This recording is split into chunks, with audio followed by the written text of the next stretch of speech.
shrimp pants on. I got my shrimp pants on. I got my shrimp pants on. We're live. Hello and welcome into Out of the Parx with John Marks. I'm your co-host Sam Stafford alongside, of course, John Marks and the one, the only Maniac Malloy. What's up, brother? Tell him what to do, Maniac. Like and subscribe. Like and subscribe. Bet Parx YouTube channel as well as John Marks' YouTube channel. Help us out. We're just trying to make a living. There you go. So Phil's, guys, win in walk-off fashion last night. And, of course, the guy that we rely on the most in the ninth inning, Nick Castellanos, comes up big. 4 hits last night to win it for us. What do you guys think about that one? He's 6 for 9 in this series against the Padres so far. Yeah, I mean, we're looking for a sweep. We're coming in here today. Game's live, afternoon game. We're leading right into it. And we're looking for a sweep. The last time there was a sweep, remember this. Last time the Phillies had a sweep down at Citizens Bank Park. Maniac Malloy, Mark Feldman down there watching the game with their brooms. Yes. On Fanavision. And then after the game, now the bad thing was after the sweep, the Phillies went on a long losing streak or had a bad West Coast run. A lot of people were blaming Malloy and Feldman for it. But yeah, Phillies are going for the sweep. And man, this team, Padres aren't a great team. They're certainly not pushovers. And I thought that was an L last night. They won the first game of the series. They fell behind early. It was an L last night. And then Schwarber, June Schwarber. We got to talk about the bet and what we said last week. June Schwarber has been showing up. Trey Turner's back, not in the lineup today. We'll talk about that. But Castellanos had 4 hits. Just how you drew it up. And this team finds different ways to win games. Starting pitching, when that's not great, sometimes you need the bullpen to step up. When the bullpen's not great, sometimes you need the offense to step up. And what this team has showed the entire season was they'll find different ways to win games. And that's what they did. Yeah, just to your point, that was the 20th comeback win for the Phillies last night, is tied for the most in the league. So to our point that we say a lot, somebody's going to pick it up somewhere for us. And that was the 25th win out of their last 28 home games, which is kind of insane because we talked about how Maniac Malloy and Mark Feldman over there jinxed them the last time we had the home sweep. Do we have it? Do we have the video? Oh, it might take them a little bit to pull it up. I got the shirt on for the guy. He was the hero last night, truly, though. Schwarber. I mean, Schwarber coming up large. He's just been unbelievable. This betting system has already proven to be profitable. Yeah, guys. So I've been committed to it. I've been putting $10 on Schwarber to hit a home run every single game since we talked about it last Wednesday. And I'm up $84.50. $10 every single day. And I'm plus $84.50. That's awesome. And then there's 11 games left. So the worst you could be is what? Like minus $20 if he doesn't hit one for the remainder of the month? Yeah, you're right, because I would be down $10. Shout out to Mick McKenzie, who doesn't believe in this as a profitable betting. Mick from the Samboners, who I saw in the same thing. Well, I didn't want to argue with him on Instagram. He's still arguing with me. I'm going on and arguing that. He said it's not profitable. And I'm like, did you see the comment I left? I said, do you not remember Schwarber in June in previous years? Yeah. Like, this is a thing. This is a thing. He doesn't believe. Well, tell him we literally have done it. And I tried to show him. You're already basically guaranteed to be profit unless he goes over. Maniac Malloy made a video for the second game that we did it and said, this is what I'm doing. And he was arguing in the comment section. Said, no way. Yeah, it said no way. And now look what he's doing and look what you're doing and everything else. So yes, it's been profitable. The guy's unbelievable. Right? Unbelievable. I mean, it really is. The team is so much fun because it can be Schwarber. It feels like Harper hasn't been great recently, but it doesn't, not that he's been bad or anything, but he hasn't had the big outbursts and outputs of home runs and things like that. But, Bohm had the home run. Was it 2 nights ago now? Regardless, this team is set up to win games and continue winning games. Ranger Suarez is on the mound today. Zach Lawler did not look good in his last start. But as long as you continue to get this starting pitching with this lineup, guys, it's going to be fun to do the show every week. Yeah, absolutely. And you're playing the Padres, who a team that you absolutely have their number right now. And Mike Schultz said it the other night in a quote. He said, "Uncle, when am I going to say? I'm just saying, Uncle, for when Kyle Schwarber steps to the plate, because he's killed him when he was a coach for the Cardinals, and he's absolutely killing them this year." for the Padres, not to mention that almost 500-foot mammoth shot he hit in the NLCS 2 years ago. Kyle Schwarber owns the San Diego Padres. Well, guys, I saw Corey Seidman from NBC Sports Philly put this out. The Phillies have won 14 of the last 16 games against the Padres. Unbelievable. Since 14, 16. That's exactly. insane. And last night when Castellanos got that walk-off, it was against the same guy that they got the walk-off in the NLCS. Yep. So I think he's like 28-0 or something insane. He's been everybody else. Suarez has been one of the best relievers in the game. Exactly. And it just something about the Phillies are in their head. Well, it was the Willie Mays news that really helped Nick Castellanos come through. I mean, yeah, we'll talk about Willie. Yeah, we'll a classic. We'll but Nick Castellanos, that seems when he really goes off is when big things happen. Tragedy. He's hitting right now, and that's a game. Well, you guys called it with Liam Castellanos coming back.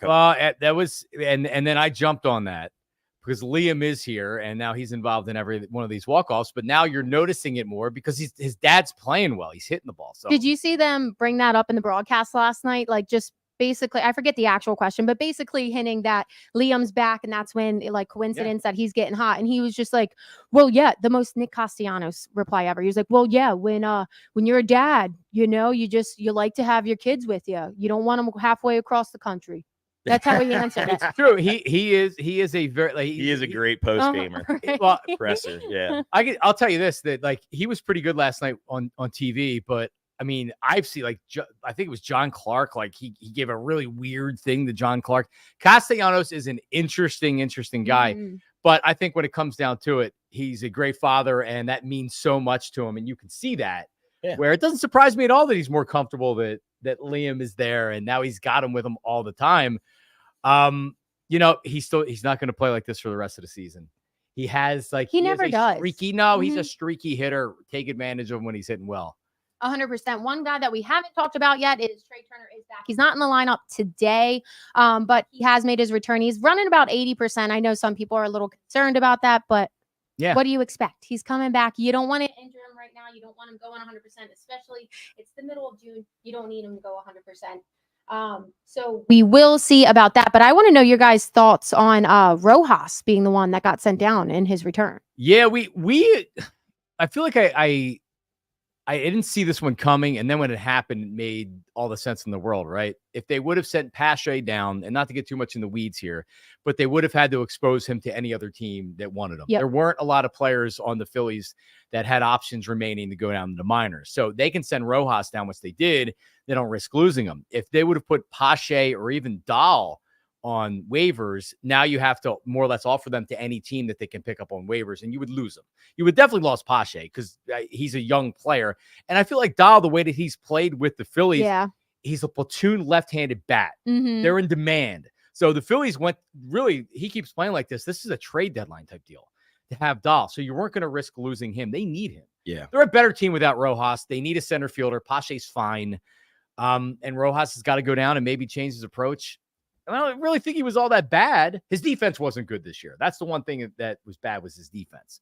I was a little bit surprised when it happened. I'm like, well, of course he's going down. There's no one else that would have. There was really no other option. No. You can't risk losing any of the other guys. And I think I said it earlier in the year when we were arguing Pache or Rojas. I was team Pache. You got the W. I think I got it finally. Yeah, but you missed on other ones. Big time. Soto. The Soto washes out everything. Yeah, he also said Merrifield over Stott. I think we both believe Stott. I said he might play. That was for breakout. Yeah. But and just saying, I know I've been accused of being negative on Nola. Just saying. All right. He's giving up more runs. Doesn't look like Sty Nola recently. So, and that the great thing is that he can have bad stretches. Zach Wheeler, ZRA went up to almost 3 after his last start. Ranger, this is the one guy I don't think that's really Ranger Suarez is winning the Cy Young, ladies and gentlemen. Wow. If you should have cashed the ticket when you had the plus 1,800 or even last week at plus 800, he's winning the Cy Young. Yeah, so talking about that Cy Young watch, Wheeler is still number 1. He was at plus 175 last week in that first spot, but now he has jumped to plus 350. So to your point, his last start definitely did hit him. Rangers at number 2 at plus 380. He was plus 800 last week. So you would have made money if you listened to John last week. Tyler Glass now is in that third spot at plus 450. And then Iminaga, the name I cannot say, is You plus got it. 650. Plus Yes. 650. How about the Phillies just having the 2 I know. Cy Young favorites? And it's a constant. That's just unbelievable. And it's a constant all season long. Another thing, JT spoke yesterday, and we originally last week when we talked about his knee surgery that he was getting a week ago yesterday or today, it turns out that he had this previously after the 2019 season, he said, which kind of confuses me because I thought you were taking out the meniscus. Yeah, that's what I thought. Yeah, maybe it was on the other knee. I don't know. We have to look into that. But he does say that since he had it in 2019, he expects to be back in 3 weeks. Yep. A man. We said that. Quick healer. I mean, the guy's the toughest dude on the team. But the catching position, and I remember Sam saying this specifically, it's one thing if you're Bryce Harper, first baseman, DH or whatever, but you have to like a catcher, and he's ready to go. The guy's unbelievable. He really is. And the Phillies are managing without him in the lineup. But I mean, Marchand had 4 hits the other day, and he's been doing well. But yeah, he'll be back hopefully pre-All-Star break, and we'll be good to go. Amazing. I want to know though, do you guys think that like this is going to be something that the Phillies have to protect JT from? Is it going to be one of those situations where you have to make him sit a little bit more, even if he doesn't want to? I think so. I think so because, like you're saying, he's already rushing back, and really, what are you rushing back for? You know, we're got a what? How many game lead? 9-game lead. I mean, don't rush him back. Take your time. Wait till after the All-Star break, and make sure you're 100% healthy, and then you're going to need to work in these off days, and make sure that he's crisp come end of September, heading into October. Yeah. I mean, you have your backup play a little bit more, Marchand.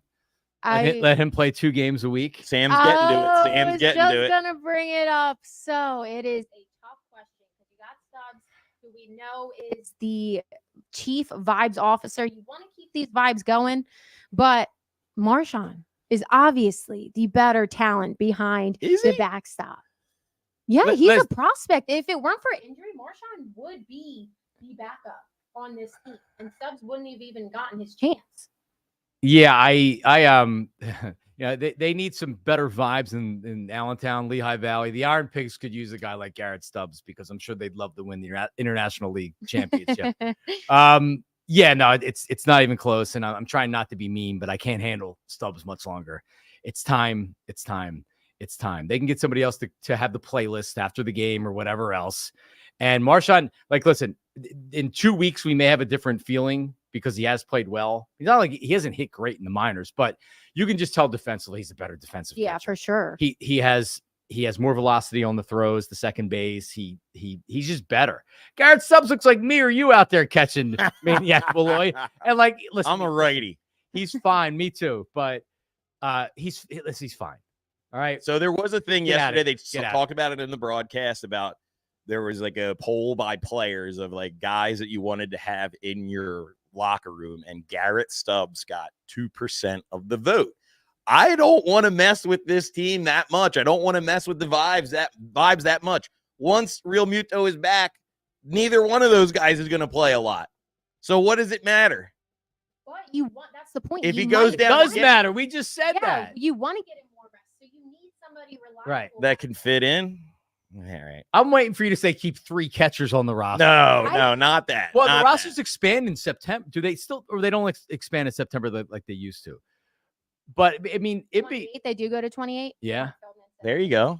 All right. So you could potentially just September's a long way away. But bring back Stubbs for the run. There you go. Or hire him as the Fanatics assistant, and then he could be a mascot as opposed to actually being relied on to be a Major League Baseball player. I'm finished with Stubby. I'm sorry. He seems like a nice enough fella, but we're throwing him in the Baxter. We're Baxter. I damn the best possible. You know what it was? It was when he put his foot in his mouth. The pool, the pool comment. That's why everybody's so down on the guy. And he does suck. I mean, and he does suck. If he doesn't say that though, we still are like, oh, okay, he maybe buys himself a couple more weeks, a couple more at bats, but now. No, it's the pool thing. I hate him. It is. No, it absolutely is. But I think the best way to decide this is just go into your starting pitching and seeing who they vote for. Right? Agreed. So here's what I would say to that, Sam, that I'm sure that Rob Thompson, the pitching coach, everybody has a good feel. Everybody on that team has a good feel for who the backup catcher should be. If he's a nice player and he's a nice backup, or Marchand comes up and it's like, wow, he's good. Like, he's good defensively. He calls a good game. He's got good command back there. So I think they already know what they would do. Now, if Marchand doesn't get a hit for the next 2 weeks, he's probably not going to be with the team. But if he continues, he's going to be here. Yeah, I agree with you on that. So, guys, looking ahead to this weekend, we mentioned how the Padres have not played too well against the Phillies since their NLCS lost to us. But we will see the D-backs for the first time this season since we got upset by them in the NLCS. How do you guys think it's going to go? Christian Walker home run guaranteed in this homestand against the Phillies. Against the Phillies. Well, because he's always looking for avenues, and the money doesn't know where it comes from. So, why not try to make some money at the other team? It's like in fantasy football when you have a player on your team that's playing for the team that's playing you on that day. They're going to score touchdowns. So at least let it be your guy in fantasy football that scores touchdowns. But, it's weird, Sam. You just brought up the Diamondbacks coming in the town. I hadn't even remembered that they lost to them. You know what I mean? Because the Diamondbacks aren't a great team. It's not like when you lose to, I don't even know, like when the Dodgers kept losing to the Phillies in the NLCS or whatever. It's like the Diamondbacks are the Diamondbacks. I don't know. It's weird, but I'll be at the game Friday. They just got hot at the right time. That was it. They played a better overall game than the Phillies did. They just had a better game plan. The Phillies put the went ball in play. Absolutely down. They couldn't hit anything out of nowhere. They all just went flat. So we'll see what happens. I think they'll come out and want the revenge because they were the better team overall, just not in that series. To your point, you're going Friday. Cole Hamels retirement night. I was waiting in line to get the ticket as soon as they announced what that was for. But no, I mean it'll be cool. It's not why I ended up going to the game, but I'll be down the game. So it'll be awesome. Don't mind the technical difficulties as Maniac and I share the mic over here. But for everybody that is looking for the lineup coming out today, we mentioned Trey Turner is not in, but you got Schwarber, Stott, Harper, Bohm, Castellanos, Marsh, Sosa, Dahl, and Marchand today. So we will see all of those guys. But Maniac, tell them what to do. Like and subscribe. What are you doing? What are you waiting on? Okay, guys, we're going to cleanse our palate a little bit from baseball just for a second. So one thing, I guess we're going to go right back into it when I lead you into this, but Boston Celtics won the NBA championship. Worst possible outcome that we talked about and that we wanted. But there is a bright side, guys, because the last time the Boston Celtics won, it was 2008. And you know what happened just a few months later? What happened? The Phillies won the World Series. All right. Yes. So this might work out for Philadelphia. I hope so. Yeah, I was already. It was pretty clear that the Celtics were. Celtics are a really, really good team. I mean, they are, and they're young and they're not going anywhere. So if you're a 76er fan, this should just literally just be like a kick in the gut because they are. You can have Joel Embiid all you want. Unless LeBron James is coming here, you're not beating the Celtics. You're not beating the Bucks and the Celtics in the same season. Well, speaking of that, did you see that LeBron had a meeting with Nick Nurse at the Four Seasons last week? Did you see that? I saw the picture that was saying it was LeBron. It was Elton Brand. Oh, man, that's terrible. It got me too. I thought it was LeBron. I got. But we'll see how that works out. It's not looking too good for the Sixers because this Boston Celtics team is young and they are hot. But Maniac, you were somewhere fun on Monday, and I'm sure a lot of people saw it because it blew up. Tell us about it. I had the time of my life, an experience of a lifetime, getting to hit a golf ball out of Robert Dunphy's mouth. Here we go. Oh, my God. Wow. Yeah, everybody, the comments on that are actually amazing. And Santa Claus was even there, which is just adds just more excitement to it all that I was able to be with Santa Claus for this. Yeah, Rob, I guess the beers got him. The beers got him. So this was not planned going in. This was for the moment thing. A lot of in between groups, there was a lot of time, so we had already been drinking a little bit, and Rob was like, "Come here." Come on, we're gonna do this. All right. So before you have to explain where you were and what it is. So it was the first annual B Philly golf outing for the B Philly Foundation. One of Jason Kelsey's endeavors, one of the charities that he works very closely with.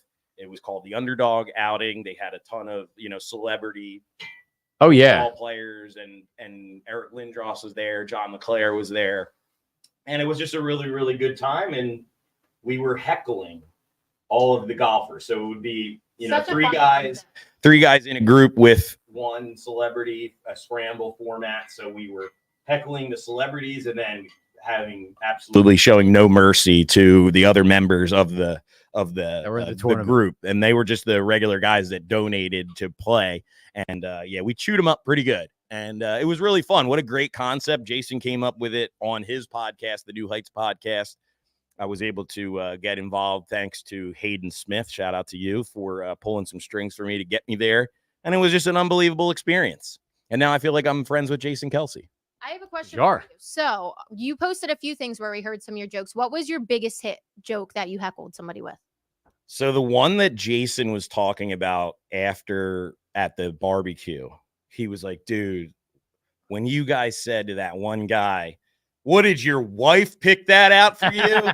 And the guy stepped off of the ball. He was like, my wife is deceased. And Kelsey was like, oh, and then I just was so quick. And I was like, yeah, and so is my dog. Who cares? And then Kelsey started dying laughing. And he thought that was the best one of them all. And how many? He thought it was perfect because everybody started laughing and it kind of diffused it a little bit. Right. So it is what it is. How many hours were you? So it was sponsored by Garage Beer, his new beer. And so they just had two enormous coolers filled with both the kinds, the light and the light lime. And the beer, I went up, I told Jason after we hung out for a long time just shooting the shit. It was really awesome getting to just hang out with him without too many people around. And he was saying, I said to him, I was like, dude, when you signed on to this, I was like, oh man, this beer probably sucked. And then I drank 5 or 6 of them and I was like, you know what, this beer is actually pretty good. It was really good. The beer's actually good. And I had plenty of them to say that. So the lime sounds refreshing in summertime. I was leaning towards the lime. Yeah. The lime was definitely my go-to for the day. And I was sucking them down left and right. He shotgunned one with all of the guys that were hecklers there. There was 8 of them. So that's the biggest, the video that went viral. Yeah, that most was you guys got him the shotgun beers at the hole. Yeah, the first hole, and he started off. Yeah, New Heights put it out on their Twitter. Yeah, it was it was pretty crazy. Yeah. I've been getting blown up ever since. I think I got 386 followers in a day. So thank you, Jason Kelsey, very much. I will say, Pat, when you told us about this, obviously you go as your caddy, and I was like, okay, appropriate. Now that I realize that it's a heckling thing, there is nobody more perfect for that golf outing than you. The Maniac Malloy, yeah. Well, true. When I got told I was going, I actually asked the woman who reached out to me and told me that I could come. I was like, can I get a list of the celebrity athletes that are coming so that I could prepare? So I hung out with my one buddy, Timmy Shanahan, a guy I coach baseball with. And me and Timmy went through the list and we were just coming up with material of all the different things to say to the guys right before they got behind the ball. So I was the only one prepared and the only one that knew what golfers were coming up. So I had Trent Cole dead to rights. I had to hit him with all the Trump stuff. I asked him to sign an MAGA hat right before he stepped behind the ball. And he was like, yeah, sure. And then who else? Eric Lindros. And I said to Eric, Eric, try to hit this ball harder than Scott Stevens hit you. And right before he came up on the tee box, they said to me, don't say anything about the concussions or anything. And I was like, well, what about the Scott Stevens hit? And they're like, he's really not. He's really sensitive about that stuff. I was like, all right, well, who gives a shit? Jason Kelsey told me to come here. He told me to rip these people. I'm going to do it. So and he did not enjoy it. Eric did not give a little chuckle or anything. He kind of just gave me a look. I have a video up on my Instagram of that right before I said it to him too. Nothing worse could have happened. This one guy, Sean, who wears all the Eagles pads and everything, he decides he wants to shotgun a beer with Eric Lindros. Well, he hands him a beer with the hole in it. He takes his and he goes like this and he pours half of the beer on Eric Lindros. I mean, And then right after that, that's when I said, well, let's hit this ball harder than Scott Stevens hit you. I mean, I was very lucky to not walk away with 2 black eyes from that after that one. Would that not be the coolest moment of your life, though, if you got punched in the face by Eric Lindros? Well, on video. Yeah, that would be bad for both of us. Let's just say that. The highlight of it all was John LeClair. I got John LeClair to rip off the New Heights patch that I had on my caddy outfit and put a Flyers one on, and he signed it. And it was funny. The outing was at Manufacturers in Fort Washington. Flashback like 17 years ago, I remember sitting in line at the BMW dealership in Fort Washington to get John LeClair's autograph because that was my idol as a kid. I wanted to be John LeClair. He was just the man to me. I loved Johnny LeClair. And I sat in line for like 3 hours. I was going over this with my mom and dad last night, talking to them about it. And I sat there. We sat for 3 hours. I went to take a pee, and it was one of those things where I had a big, huge jacket on. And when I peed all over the inside of the jacket, and I got like soaking wet, and it was horrible. I had to sit through it. So that was my chirp to LeClair. I was like, LeClair, I was like, you made me wait outside of the freezing cold, and I pissed my pants. And he was like, well, did you get my autograph? And I was like, yeah. He's like, well, then what the fuck are you complaining about? So it was nice to meet him. Speaking of Maniac's pee pants. Yeah, he's got shrimp pants on today.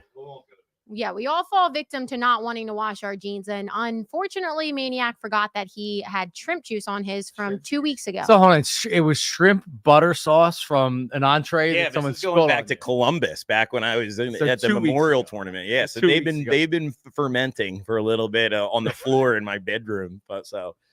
Hopefully John can't smell it over there. So, it can't be that bad. Sam's getting some whiffs every now and again. I'm trying to stay still. Well, you guys are sharing a mic now. So that's exactly. So it makes me just have to lean into it and embrace it. But, back into baseball news. Actually, before we do, tell them what to do. Like and subscribe. What are you waiting for? We're trying to make a living. So back into baseball. Unfortunately, guys, Willie Mays passed away yesterday, just 2 days before the Rickwood game, which is honoring Willie and other Negro American League players. Really, really sad that it happened just 2 days before that. Mays was a 24-time All-Star, 12-time Gold Glover, 2-time MVP, NL Rookie of the Year, 1954 World Series champion, and of course a Hall of Famer. Guys, of those stats, none of them even do it justice when you find out that he missed 2 years because he had to go fight for the country.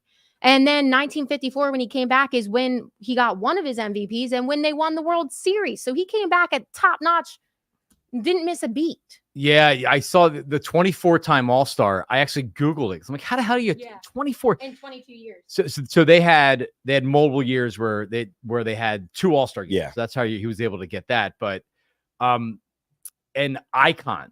You have great players that come, you have great players that go, you have great players that die, and then you have icons. Willie Mays is an icon. He's a Babe Ruth. Yeah. He's and I think he's better than all of these players. He's a Henry Aaron. Thinking about when he did it, the years that he did it. He only came in a little bit after Jackie Robinson. So he was a trailblazer in what he did. And you talk about the numbers. He didn't play in these little ballparks like Citizens Bank Park and where they designed it to make home runs. He was in freaking Candlestick Park for a lot of his career. And that was a terrible hitter's park. So you're talking about an icon. This guy is, we talk about GOATs all the time. And he's a great, this guy's an icon in baseball. And it's bigger. Like Tom Brady being the best football player to me isn't like Willie Mays being, after this many years of him not playing, Willie Mays still being talked about appropriately as an all-time great. Yeah, he's, I mean, some regard him as the best that ever played the game.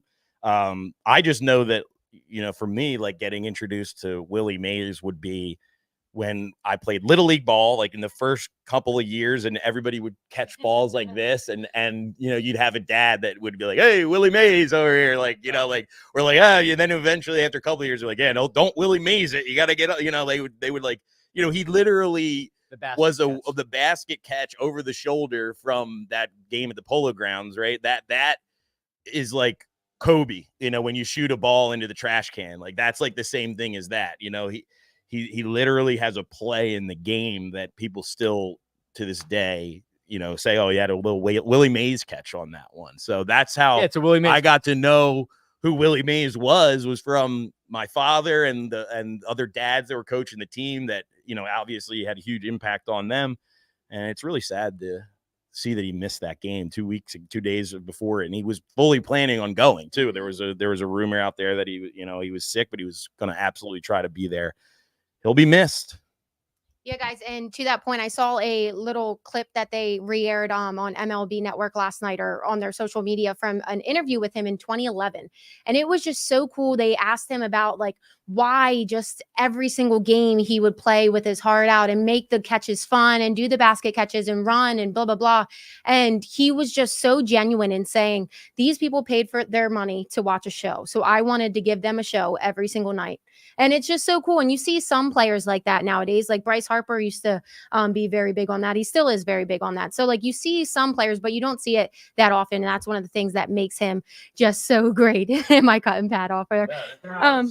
I do have a few trivia questions for you guys with Willie Mays. So he started his professional career at just 16 years old in the Negro American League. And do you guys know what team he played for? Nope. Do you want a hint? The Birmingham Barons. You looked at the sheet. Yeah, so his hometown, he's from Alabama. The Birmingham Black Barons is who he played for. I didn't know that either until I looked it up yesterday. This other one, I need to pull up my actual sheet and you guys can't look at my thing. I'm not trying to cheat. I could have looked over if I wanted to. Okay. So do you guys know how he got his nickname, the Say Hey Kid? No, I don't. I should have Googled. I didn't either until I saw this on MLB Network. It was because with the media members, he didn't remember their names when he first got up because he was just 20 years old. He was like, had so much on his mind. So he would just yell and be like, hey, and you, blah, blah, blah. So the media members. Hey, kid. So the kid. Yeah. So the media members named him the Say Hey Kid, and it stuck. Isn't that really cool? It's a fun story. That's awesome. And lastly, this is a fun one. Like I used to play with like my guy friends in college. So Willie Mays is 5th all time in WAR, which is wins above replacement at 156.2 in his career, which is absolutely insane. Bryce Harper, I think, is at like 48 WAR in his career. Shohei's at 38. Just shows you how good he is. So who are the 4 guys above him? 2 pitchers, 2 position players. Hank Aaron. Nope. So pitchers, Randy Johnson. Nope. Steve Carlton. No, you're close. So you're right on the. Think of award. Who has an award? Cy Young. Yes. Cy Young is lame. 3rd. What about Pete Rose? Nope. Damn. No. And Cy Young definitely was paying attention to his WAR back in 1890 or whatever. Isn't that a stat that they created? But they still can go back and somehow, yes. Another guy or another hint, also a San Francisco Giant. Barry Bonds. Barry Bonds. Who is his who is his nephew, correct? Godson, excuse me. Yes. Another one, guys. Come on. Greatest baseball player of all time. Greatest baseball player of all time. Babe Ruth? Yes. So Babe Ruth is number 1. And then Walter Johnson. Just going to give it to you guys. Oh, man. Like I was He's just about to say that. I was about to say Stole my thunder. There you go. So he's actually in MLB The Show, the video game, and he's absolutely filthy. Walter Johnson? Yeah. So, yeah. Take that. Some fun trivia facts right there. Don't move it too far in because we're about to bring in our producer, Mark Feldman. So Yankees, you guys, the Yankees were one of the healthiest power teams in all of MLB up until recently. Anthony Rizzo, a couple weeks ago or last week, hurt his forearm. He broke it. He might be out 4 to 6 weeks. And then this happened last night with Aaron Judge getting hit by a pitch. He went and got imaging done, and they were really concerned because he had to come out of the game after this. But apparently everything is fine with that. So we'll see how many days he's actually out. But Anthony Rizzo's still out with them, and a lot of other teams have really taken a shot. So Mark Feldman has more on that. With that being said, I'm kind of pissed that they're calling up the guy they're calling up because I have a Spencer Jones signed rookie card. He's a first baseman in the Yankees organization, and he's not getting the call up. So I'm a little salty about that. Here you go, Mark. Jesus. We got a little the new series coming, everyone. Just want to talk real quick on the mic. But yes, Sam mentioned it. Just wanted to bring this up to the table. Oh, hey, everyone. a lot of the top teams in Major League Baseball, they're starting to hit the injury bug. So I'm kind of curious what you guys think. The Orioles, Kyle Bradish just pitched against the Phillies on Friday. He's now out with a right UCL injury. JT Realmuto, you mentioned earlier, he's got the knee injury with the meniscus. And Mookie Betts hit on the left wrist for the Dodgers. He's out. So you got the Dodgers, the Orioles, the Yankees, the Phillies, all dealing with the injury bug. So I wanted to ask you guys, who do you think is most equipped to hang on and keep winning with these injuries? And maybe which of these teams is going to struggle and have a little bit of an issue? I would say the Phillies, just because they're starting pitching so good. Even if they lost the starting pitcher, and God, I'm not trying to even mention it, but they have depth now, and you can survive with your fourth and fifth not even being great. Their fourth starter, Chris Sanchez, was in the Cy Young conversation for a long time. Ranger Suarez in slowing down, so I feel great about the Phillies. As far as the other teams, the Braves obviously took a hit with Strider and Acuna going down. They're losing the MVP and the Cy Young favorite, and they're still winning games. It's all about, you guys said it earlier, with the Diamondbacks coming into town. It's all about getting hot at the right moment. So you hope we don't talk about that the Phillies, but the Phillies have been playing great ball so far. But let's hope their best ball's ahead of us. I think it's without a doubt the Dodgers and Mookie Betts. Mookie Betts going down, that 1-2 punch of Betts and Freeman. I mean, if one of those guys is on, you got a chance to win. If both of those guys are on and you got Ohtani, it takes pressure off Ohtani. I mean, Betts really is their best hit, probably their best hitter. And Freddie Freeman's a guy that I've admired for years. Betts is just automatic. I mean, that's a huge blow for the Dodgers. So I would have to say the Dodgers and Mookie Betts' injury. Yeah, I think you guys answered different questions. You were answering who's is the worst injury, and you answered who is in the best placement with the injuries happening.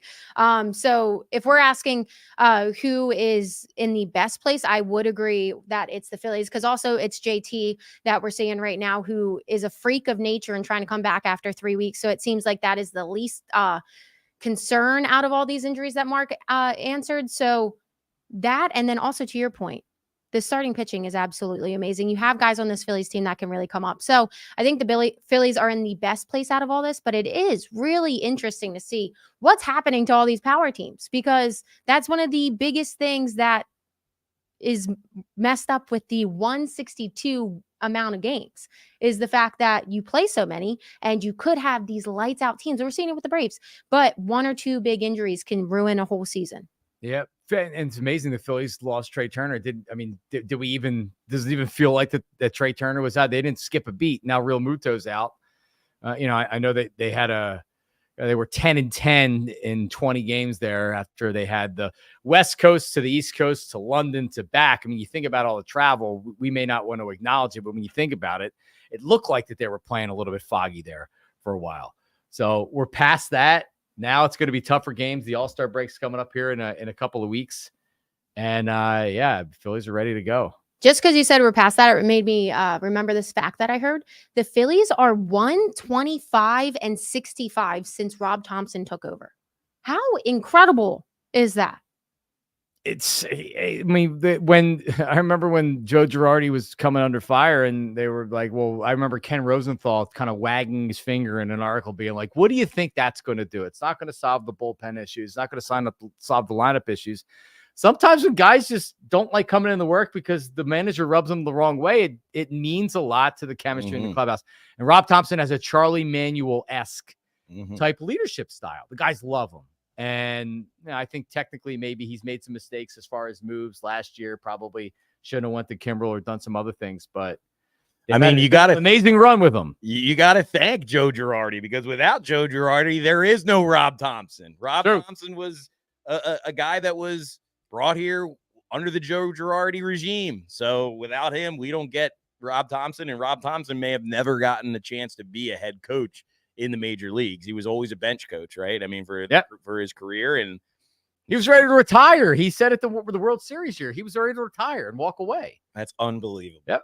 And nobody loves their team more, the guys, more than Rob. And there's nobody that's given up on Nick Castellanos more than Rob Thompson. He is not given up on that guy. And look what's happening. Yeah. That's exactly what I was going to say. Is just in baseball, it's so big on the camaraderie. We talked about this. So it's so important to have a coach that the players like. A player's coach is going to take you a lot farther most of the time, especially over analytics coach. Not a big fan of that. But moving on. So it is called Out of the Parks for a reason. John Marks, who do you have going out of the parks this weekend with the Diamondbacks? Well, listen, I'm not going to, and Maniac Malloy's giving you some good betting advice, but that's not where I'm going. It's a big weekend down at Citizens Bank Park. Yes, I'm going to be there. That's not the reason, though, guys. I know it's going to be a big weekend. Cole Hamels is retiring, officially retiring, but it's also a rematch against the Diamondbacks. And while I might have forgotten about last year with the Diamondbacks until I was reminded during the show today, this is the stage that Bryce Harper steps up and takes over. This is a Bryce Harper weekend. So bet your $10 on Kyle Schwarber every game here, as you should be for June to hit a home run.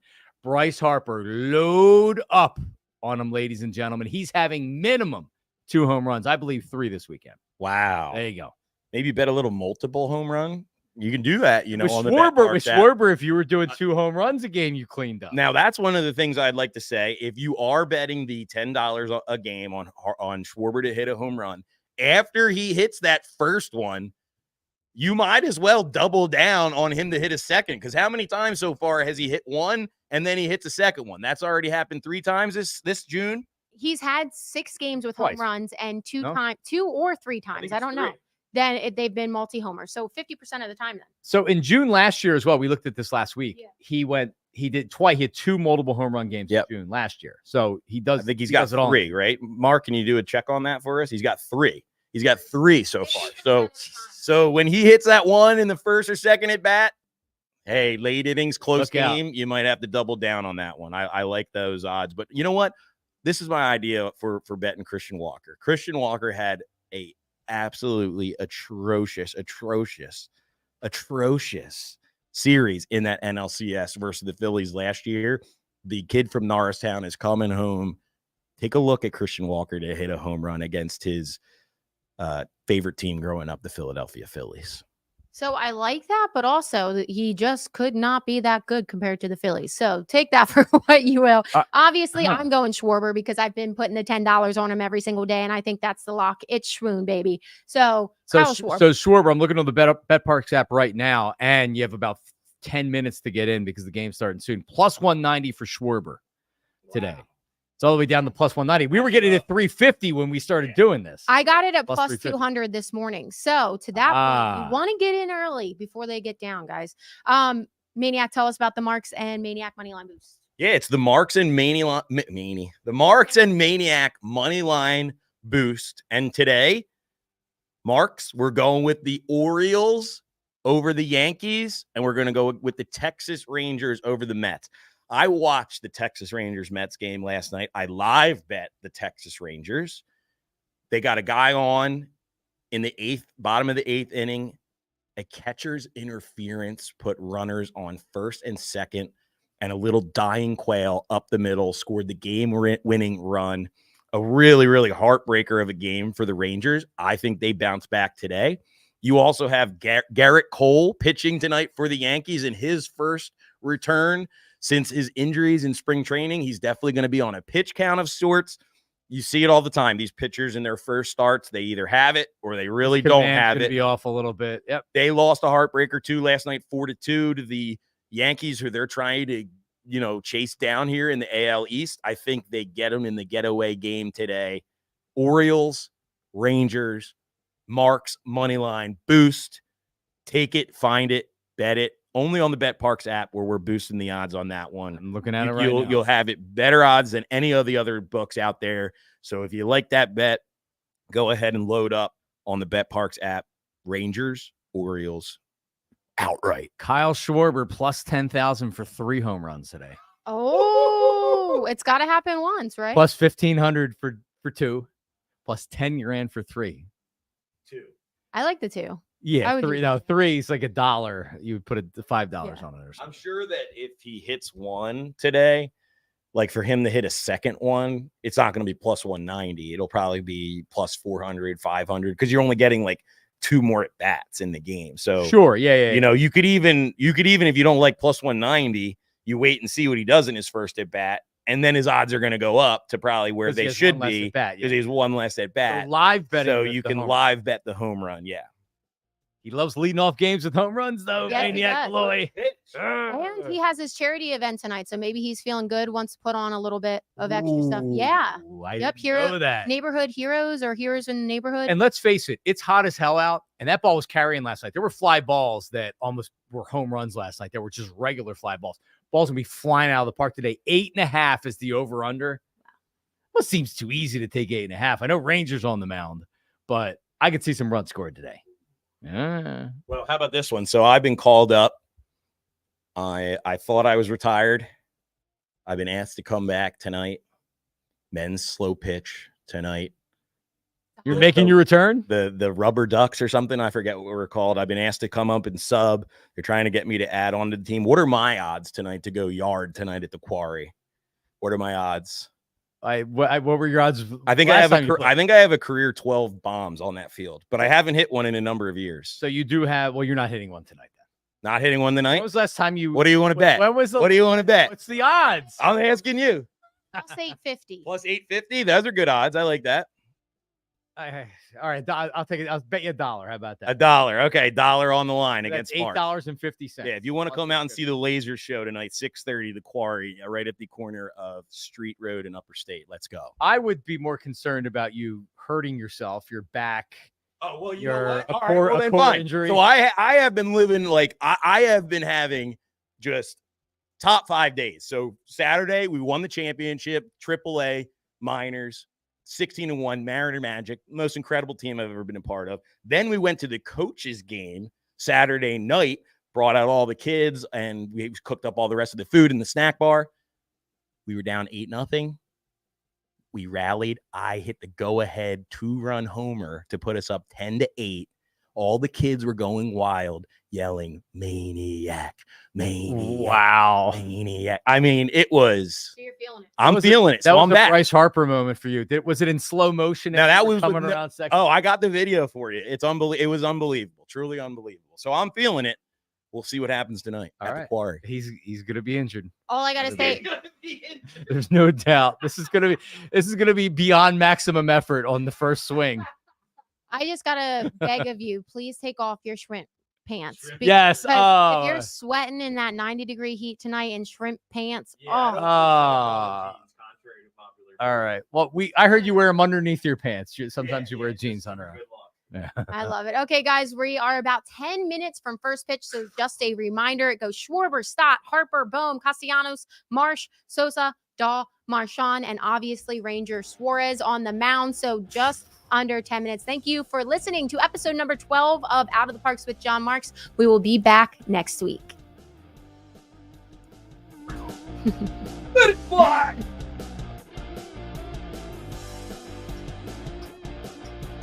Marcus,